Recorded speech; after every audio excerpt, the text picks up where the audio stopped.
Fala pessoal, tudo bem? Meu nome é Rayane e hoje a gente vai estudar um pouco sobre teoria dos conjuntos.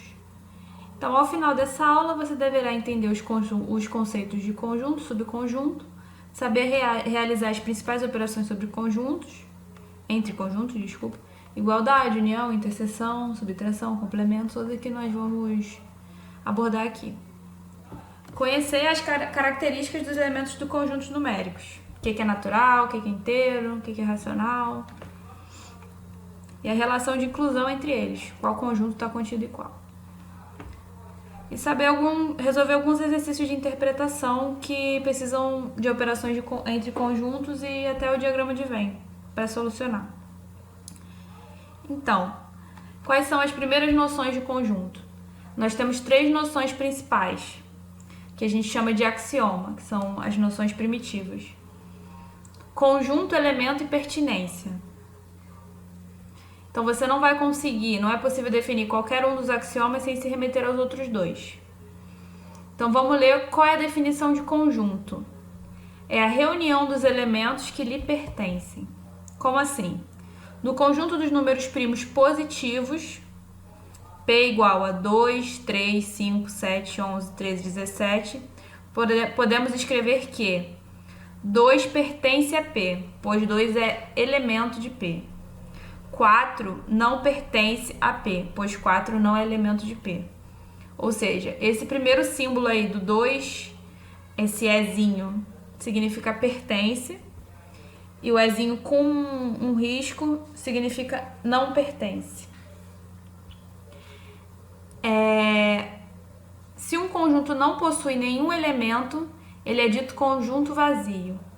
É representado por colchetes vazios ou por esse zero, com risco. Então, só recapitulando. Nesse caso do exemplo, o conjunto é o P. Os elementos são 2, 3, 5, 7, 11, 13, 17. E eles pertencem ao conjunto. Assim como existem outros elementos que não pertencem a esse conjunto. Temos um outro exemplo aqui. A igual a x pertencente aos reais, tal que x ao quadrado é igual a menos 9. A igual a vazio. Por quê? Não tem solução no conjunto dos reais para esse cara. Raiz de número negativo é número complexo, então não está dentro do conjunto dos números reais. Então, esse conjunto é vazio, não tem solução para ele, para essa equação.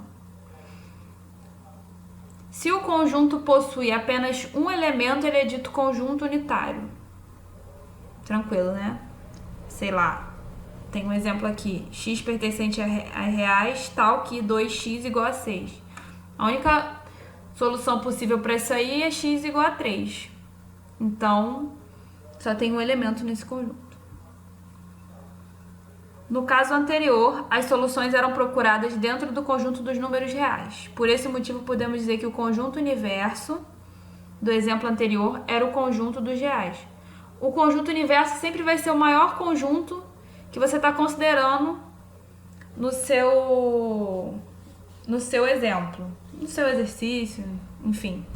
No caso dos exemplos acima, a gente sempre considerou reais. Então, real era o maior conjunto lá.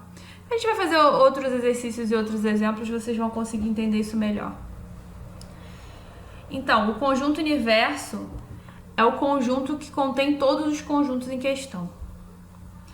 Nesse caso, os conjuntos em questões eram o conjunto dos reais. Relação de inclusão. As relações de inclusão são representadas pelos símbolos. Esse Czinho aí está contido. C com tracinho não está contido. C ao contrário, contém. C com tracinho não contém. São relações conjunto-conjunto.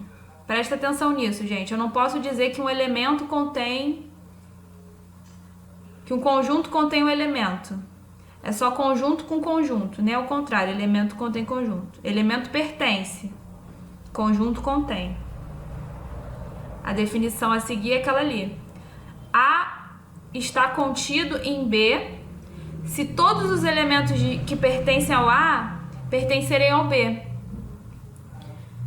Ou seja, o conjunto A ele tem que estar dentro do conjunto B. Tá, vamos ver se tem mais exemplos aqui. Derivam da definição acima dois teoremas. Primeiro, o conjunto vazio está contido em qualquer conjunto, inclusive nele mesmo. Ou seja, qualquer conjunto tem como subconjunto, o conjunto vazio. E qualquer conjunto está contido nele mesmo, né? A recíproca de estar contido é o contém. Ou seja, se o A tem todos os elementos que o B tem, A está contido em B. E a gente pode dizer que B contém um conjunto A. E vice-versa. Vamos para os exemplos aqui. Dado o conjunto A, 1, 2. Aí repara, gente, nesse caso aí, o conjunto A, ele tem o elemento 1 e 2 e tem um subconjunto 1, 2. Pode ver que a notação está diferente, está entre chaves. O que isso quer dizer? Dentro de A, eu tenho um subconjunto que contém os elementos 1, 2. Além de ter os elementos 1, 2. Ficou claro? E tem o conjunto vazio, que nem precisava estar aí, né? Mas ele discriminou. E a gente precisa dizer se essas afirmativas aí são verdadeiras ou falsas. Então, vamos lá. 2 pertence a A? Verdadeiro, né? Porque 2, aqui ó, 2 é um elemento do conjunto A. 2 está contido em A? Falso. Deveria ser usado pertence, foi aquilo que eu falei, né? Para elemento a gente sempre usa pertence. E nunca essa relação de estar contido ou contém. Agora vamos lá. Agora ele está usando a notação de conjunto, tem a chavezinha. O conjunto 2 pertence a A? Falso. O conjunto 2 não é elemento de A. Beleza? O conjunto 2 está contido em A? Aí é verdadeiro, pois o elemento 2 é elemento de A. A gente vai falar mais pra frente de subconjunto. Mas, por exemplo, aqui eu poderia dividir o conjunto A em vários subconjuntos. O 1 sozinho, por exemplo, é um subconjunto de A. O 2 é um subconjunto. Esse próprio 1, 2, ou esse 1, 2 e o 1, 2 conjunto também são subconjuntos de A. A gente vai falar isso um pouquinho mais abaixo, vocês vão entender melhor. Tá, onde eu parei? Parei aqui no... está contido em A, isso. Letra E. 1, 2 pertence? Sim. 1, 2, apesar de ser um conjunto, tá com notação de conjunto, aqui pro A ele é um elemento, né? Então, ele é o terceiro elemento de A. Então, eu posso usar pertence. 1, 2 está contido em A? Verdadeiro, né? Pois o 1 e o 2 é elemento de A. E é um subconjunto também. Então, eu posso usar as duas notações. Não, desculpa. Nesse caso aqui, ele tá pegando 1 e 2 como elementos mesmo e tá usando o subconjunto. Tá, na G. O conjunto vazio é o quarto elemento de A. Então, ele pertence. O conjunto vazio está contido em A. Verdadeiro, porque o conjunto vazio é um subconjunto, né? Ele está contido em qualquer conjunto. Então, eu posso usar as duas notações. Assim como na E e na F. Na E e na F, acho que ele estava se referindo aqui ao conjunto mesmo. 1, 2, aqui, que está discriminado. Tá, relação de subconjunto. A noção de subconjunto, também chamada de parte, é explicada pela definição abaixo. A é subconjunto de B. Ou seja, A está contido em B. Como mostra aqui no diagrama de Venn. Esse diagrama aqui com as bolinhas é o diagrama de Venn, que a gente chama. Dá para ter uma visão gráfica e para resolver alguns problemas é até melhor. Então, como visto anteriormente, qualquer que seja o conjunto A em questão, o conjunto vazio vai estar contido nele e A está contido em A. Então, o que a gente pode garantir é que todo conjunto não vazio possui pelo menos dois subconjuntos, que é o vazio e ele mesmo, né? E a quantidade de subconjuntos de um conjunto finito, presta atenção, gente, conjunto finito, tá? Não vale para conjunto infinito. Com n elementos é dada por 2 elevado a n. Aqui tá meio ruim de enxergar, mas é 2 elevado a n. Por exemplo, o conjunto A, 1, 2, 3, possui 3 elementos. Portanto, 2 ao cubo. Quantos subconjuntos ele tem? 8 subconjuntos. Grava isso aqui que é muito importante, tá? Os 8 subconjuntos do A formam um conjunto das partes de A. O que a gente chama as partes de A são os subconjuntos de A. E aí, ele está usando um A diferente, mas como eu falei aqui em cima, a gente poderia esmiuçar aqui em subconjuntos. Que foi o que ele fez com 1, 2, 3. Eu posso esmiuçar no subconjunto 1, subconjunto 2, subconjunto 3 e a combinação 2 a 2. 1, 2, 1, 3, 2, 3, combinação 3 a 3 e o conjunto vazio. Se eu contar aqui, eu tenho 1, 2, 3, 4, 5, 6, 7, 8 combinações diferentes, 8 subconjuntos. Agora vamos falar um pouco sobre operação entre conjuntos. Igualdade. Quando eu posso dizer que um conjunto é igual ao outro? Quando eles literalmente forem iguais. Quando A está contido em B e B está contido em A. Ou seja, A e B têm os mesmos elementos. Beleza? União. Eu posso ver a união como a junção dos conjuntos. Eu paro de olhar A e B e vejo esse conjunto como se fosse um só. Então, a união de A e B entra todos os elementos que tem o A e todos os elementos que tem o B. Como mostra aqui no desenho, no diagrama. Interseção. A interseção, eu vou pegar todos os elementos que eles têm em comum. Ou seja, eu pego esse meiozinho aqui cinza. Então, tudo que tiver em A e estiver em B é a interseção de B. Daqui sai uma coisa importante. A quantidade de elementos no conjunto união, interseção e nos próprios conjuntos seguem essa regra. Então, aqui, quantos elementos eu tenho em NA união B? É o N de A mais o N de B menos o N da interseção entre os dois. Se vocês olharem aqui para o diagrama, fica mais fácil de entender, ó. Eu tô pegando essa partezinha toda do A, tô pegando a partezinha toda do B e tirando a interseção. Porque eu acabo contando duas vezes. Quando eu pego N de A e N de B, eu tô contando duas vezes esse cara. Então eu tenho que tirar essa interseção aqui, que eu vou ter a quantidade total de elementos de A união B. Tranquilo, gente? Então, diferença entre os conjuntos. Se eu fizer A menos B, eu pego tudo que tem A menos o que tiver na interseção, né? Menos o que B foi em comum de A. Repara que B menos A é diferente de A menos B. A gente tem um exemplo aqui embaixo, e eu acho que vai ficar mais claro para vocês.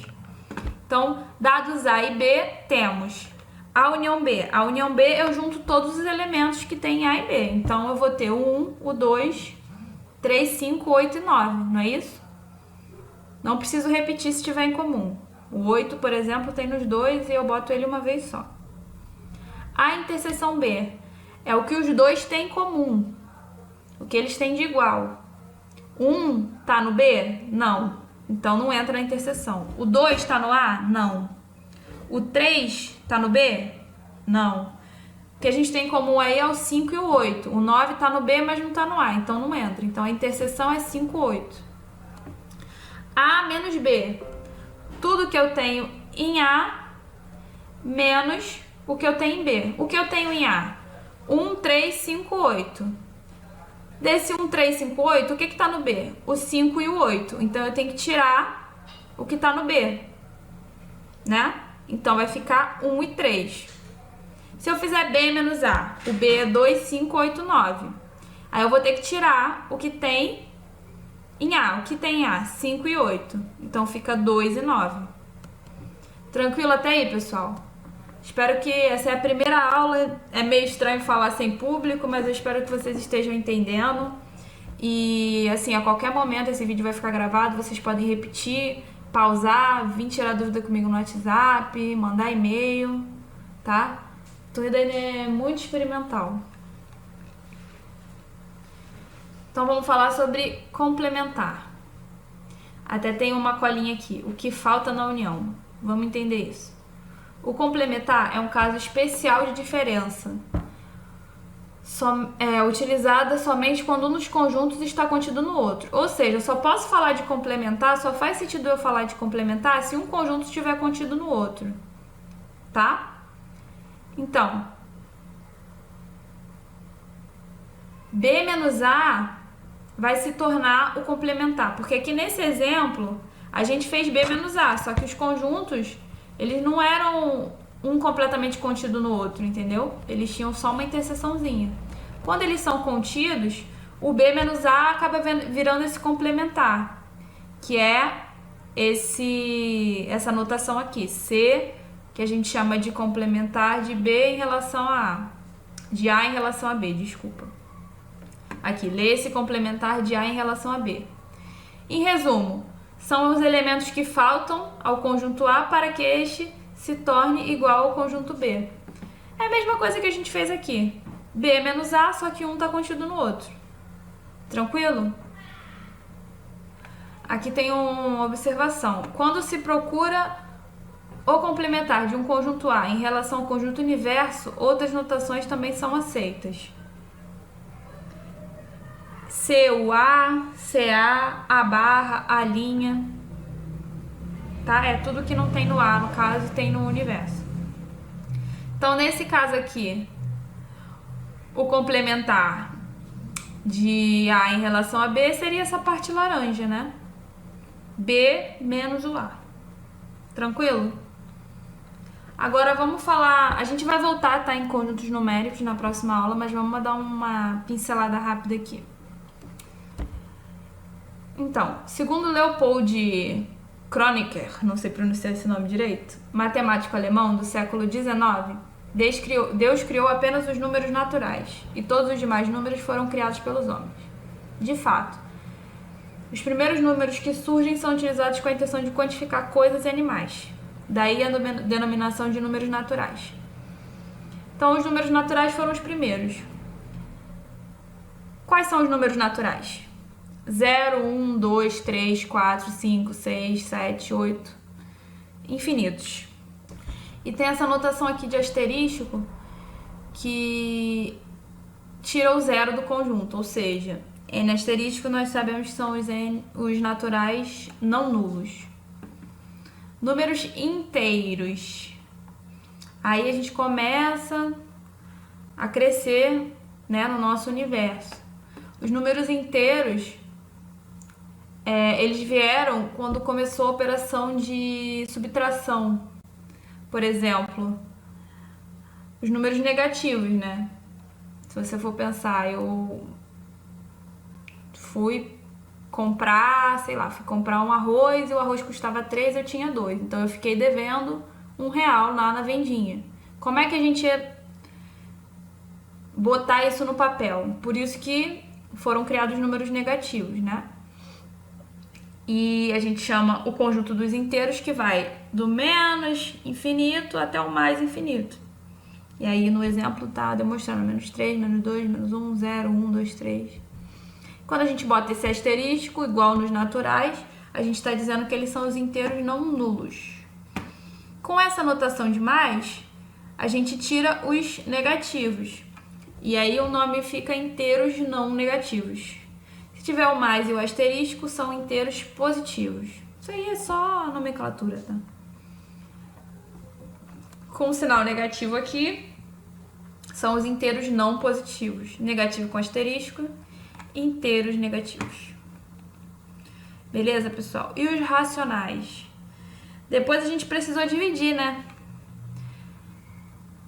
Tem até um exemplo aqui, ó. O resultado da divisão entre 2 e 5 não pertence ao conjunto dos inteiros, o que nos mostra a insuficiência desse conjunto numérico. É porque os números foram criados à medida que a gente foi precisando, né? Primeiro a gente precisou dos inteiros, agora dos naturais, inteiros e agora os racionais. Então, foi criado um novo grupo, que a gente chama de números racionais, que ele contém as frações, né? Todas as divisões que a gente faz? 14 sobre 2 é um número inteiro, né? Desculpa, todas as divisões não. As divisões que não dão números exatos que estão no conjunto dos inteiros. Mas, por exemplo, o 7 ele tá dentro do conjunto dos racionais, porque também é uma divisão, mas ele é um inteiro. Depois a gente vai entender o que está contido em que, acho que vai ficar mais fácil. Os decimais exatos, 32 sobre 10, 3,2, a gente chama de decimais exatos porque tem conjunto finito de casas decimais. E as dízimas periódicas, que não acabam, né? Tipo, 4 sobre 9 é 0, 4, 4, 4, 4, 4, para sempre. E os números irracionais? Tá. A gente precisou de potenciação e radiciação. Principalmente por causa da geometria, teorema de Pitágoras, essas coisas. E aí, depois de muita contestação, como está falando aqui, demonstrou-se que a raiz quadrada de determinados números racionais não podia ser escrita sob a forma de fração e, portanto, não poderia ser classificada como um número racional. Porque, pela definição, eu posso escrever um racional da forma P sobre Q, dado que P pertence aos inteiros e Q pertence aos inteiros não nulos, ou seja, não posso ter divisão por zero. Tá. Um exemplo, resultado de raiz de 2 é uma dízima não periódica e, portanto, não pode ser escrito sob a forma de fração. Logo, devia ser criado um conjunto para conter aqueles números que não podiam ser escritos sob a forma de fração, como eu já tinha falado. Então, o conjunto dos irracionais é basicamente as raízes não exatas e os números irracionais, como o pi e o número neperiano, Números reais. Então, o número real vai ser a união dos racionais com os irracionais. Nessa brincadeira, nós também temos os números complexos, como eu falei lá em cima. Então, os complexos, ele abrange tanto os números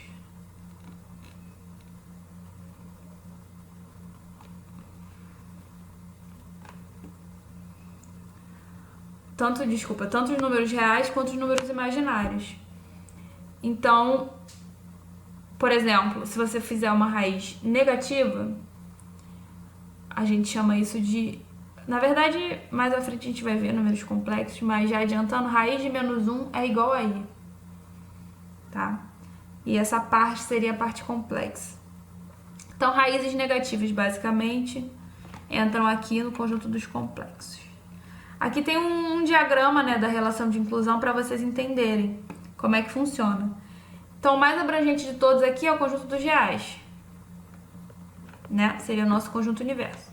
Dentro dele, a gente tem o conjunto dos racionais e dos irracionais. E dentro dos racionais, nós temos os inteiros, e dentro dos inteiros, nós temos os naturais.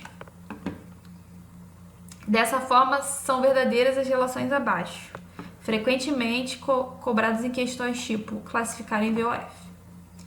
Irracionais está contido nos reais, o I está contido nos reais, o Q está contido nos reais, os racionais, o inteiro está contido nos racionais e o natural está contido em Z. Beleza, pessoal? Vamos fazer uns exercícios de fixação aqui. E aí eu vou fazer junto com vocês pra ver... Na verdade, só pra dar uma aquecida, né? Tem a lista de exercício aqui com bastante conteúdo pra vocês exercitarem em casa.